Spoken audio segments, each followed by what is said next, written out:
Lisa here. Welcome back to my channel and welcome to this flip through, walkthrough, and I don't know, sharing of the Psychic Tarot Oracle deck by John Holland.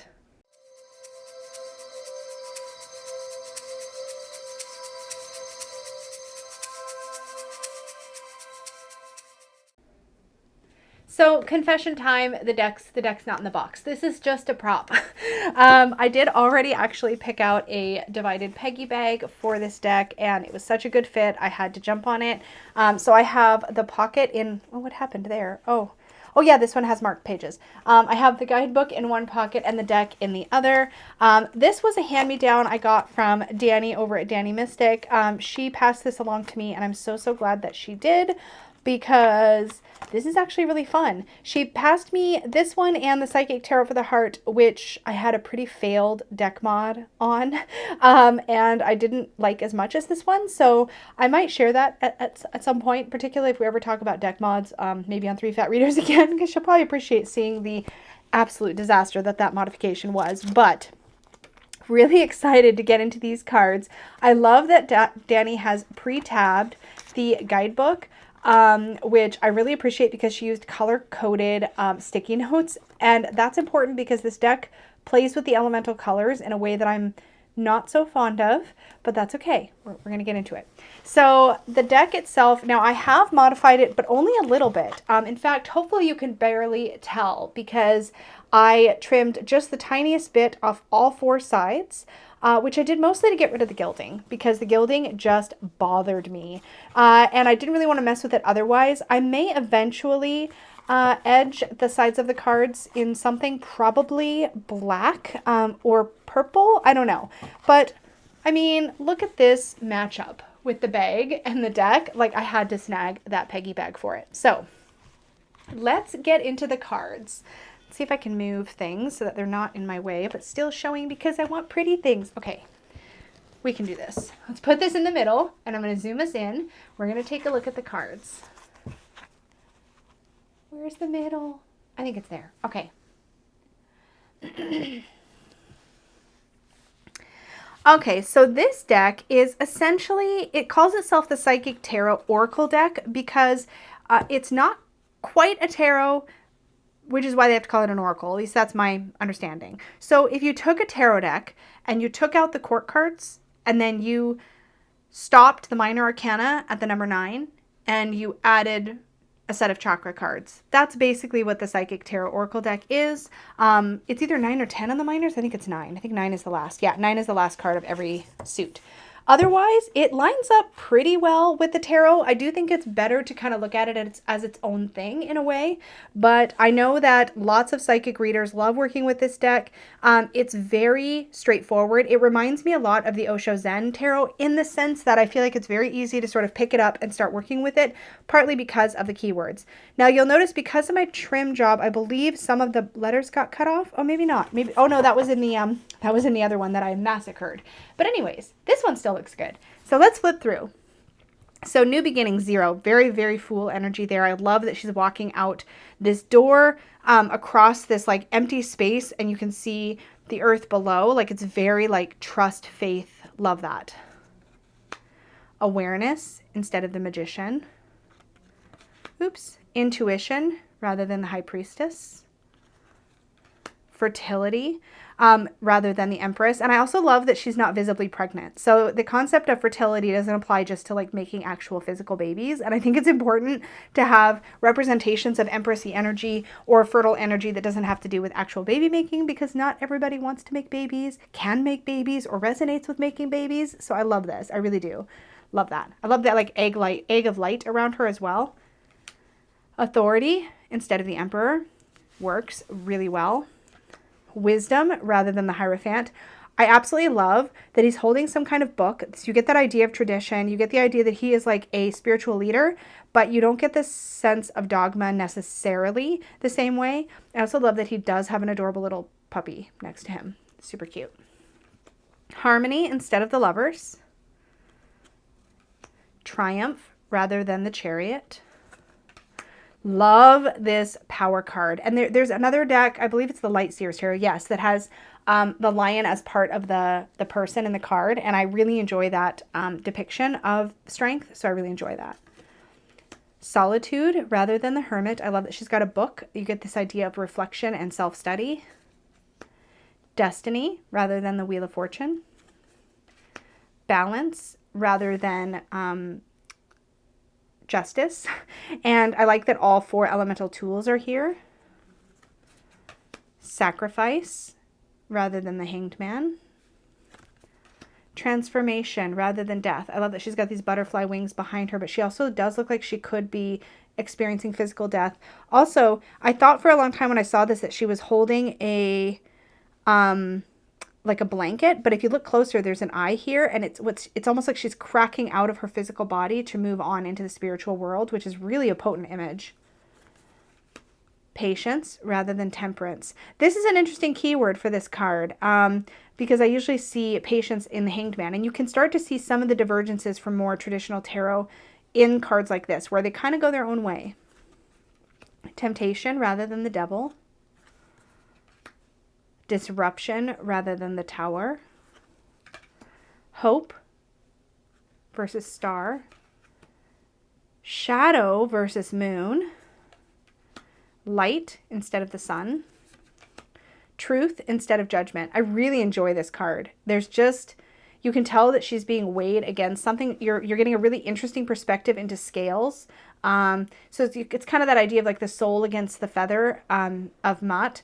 It kind of reminds me of that a bit, but it's total different perspective, and you can see the person standing on the scale, and I think that's really cool. And universe instead of world, which is the image we see on the box and on the guidebook. Now these are the wands, or the fire suit, if I remember correctly. So we have passion ignited for the ace, and I'm not going to try to compare, but we have the waiting game for the 2, partnerships and alliances for the 3. This looks very 2-ish to me, so that throws me a bit. But again, this is where I think if you read with this deck, you kind of need to take it at face value and just read with it as it is. I think it'll be a really effective tool, but it is an oracle deck in that way that it does diverge. Foundation and achievements for the 4.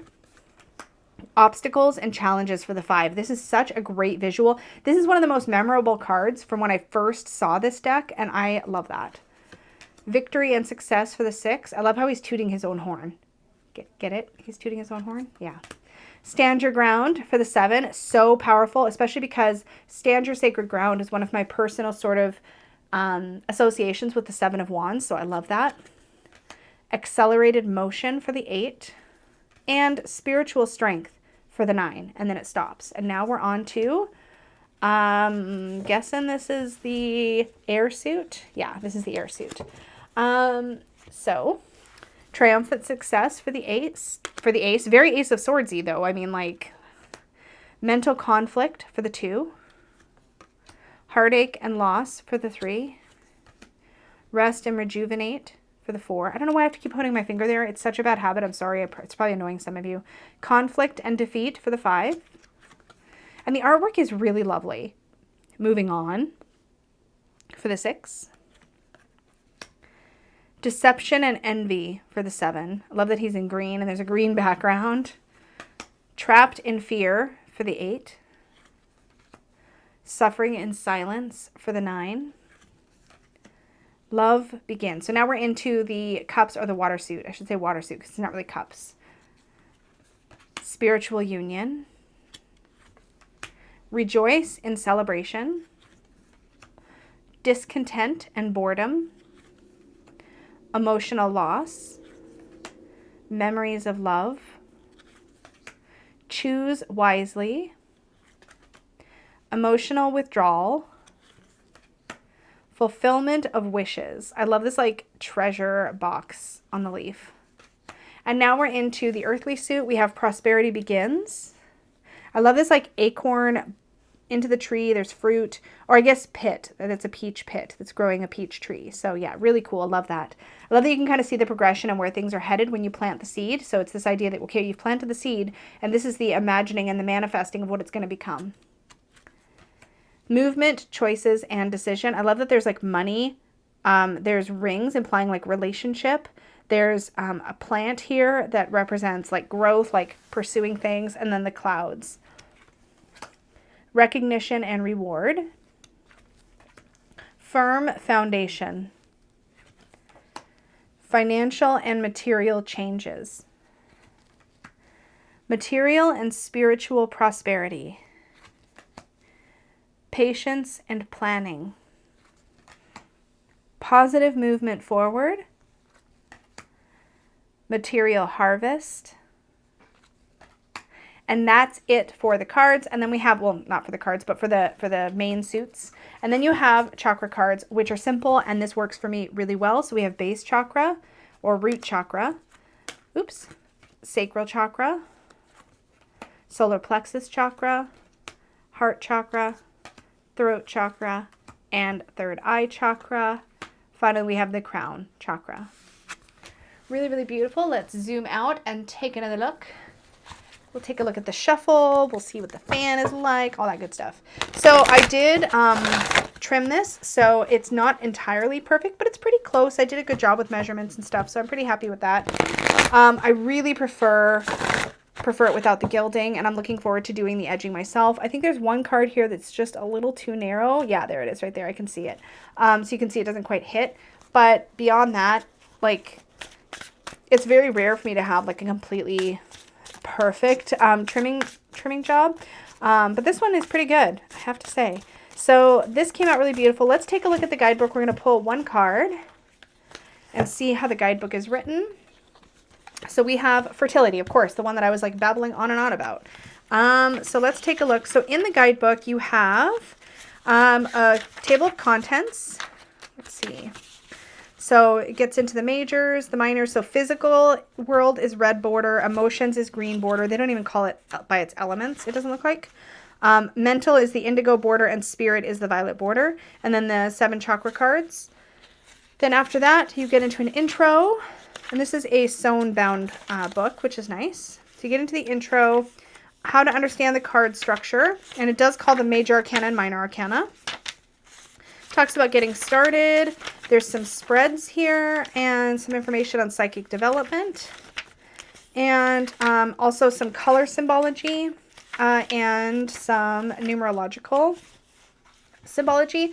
I think this is really cool because this does stay very true to the numerology, which is great. If you are comfortable with like basic numerology, then you will enjoy the way that this deck depicts all the cards, which is another reason why it's nice that it stops at 9, because you don't have the whole is 10 a 10 or is it a 1 kind of business going on. And symbols and images, and then you get into the actual meanings. So let's take a look at card 3. We can see how this is written. So through this card, the manifestation of growth is on the horizon. You're the creator, and the seeds that have been planted in the past, whether they were happiness, comfort, abundance, prosperity, family, children, ideas, or even thoughts, are now ready to give birth into your world. Be patient as you watch your seeds take root and grow. Nurture them as they become strong and healthy. Is that it? I think that might be it. Oh no. Open yourself to the life force of the universe. This card also represents femininity and Mother Earth, who is calling to you. The arms of her beauty are reaching out. She wants to embrace you on her seashores, mountains, forests, and gardens. Go to her and meet her halfway. Acknowledge that the same energy that makes up the heavens, earth, plants, animals, and mineral kingdom is also part of you. Start nurturing yourself and infuse your soul with love and compassion. Soon others will see and feel your devotion. As you interact with others around you now, or even if you're in the midst of solving a problem, use gentle care and kindness as you handle such situations. This isn't a time for you to be inconsiderate, possessive, domineering, forceful, or pushy. Act from the loving space of your heart center. The benevolent energy that resides there will assist you in making sacrifices in order to care for and help others as well as yourself. And the traditional tarot archetype is the Empress. So that makes me curious. What the traditional tarot, oh, it doesn't say in the minors. Okay. I was like, I wonder what it says for the 9. Does it say it's for the 9 and the 10? Like, I was just curious, but it doesn't say.